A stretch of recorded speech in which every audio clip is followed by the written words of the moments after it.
Merci beaucoup.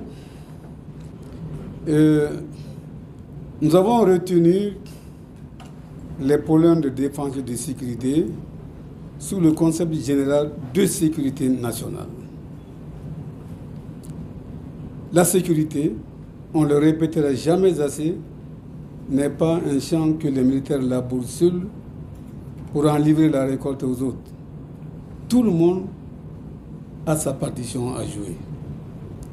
Parce que la sécurité désigne la protection et la préservation de l'ensemble des intérêts vitaux de la nation.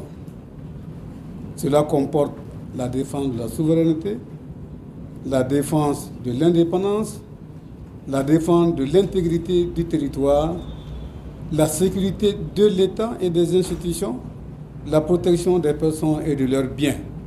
Et c'est tout cela qu'on a mis ensemble sous le vocable de sécurité nationale. Il fallait que les citoyens aient une compréhension claire de ce concept-là.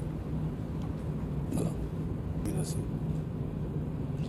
Je voudrais également que les gens comprennent que les militaires ne peuvent pas faire grand-chose si la population civile ne se sent pas concernée.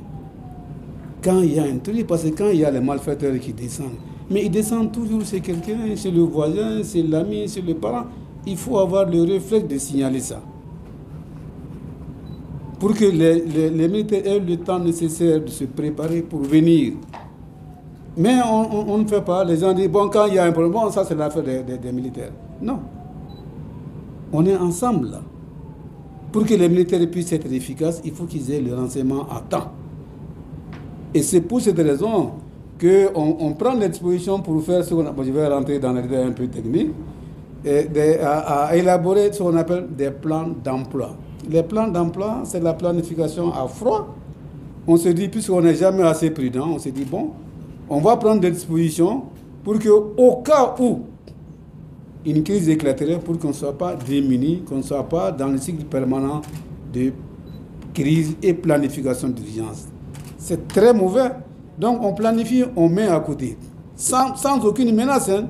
On met perpétuelle préparation pour ne pas être pris en défaut de capacité le jour où la crise éclaterait. C'est des problèmes. Donc on a dit qu'il faut améliorer le maillage du terrain. Le maillage, si vous voulez, le maillage. Améliorer le maillage du terrain. Il faudrait qu'on multiplie les camps.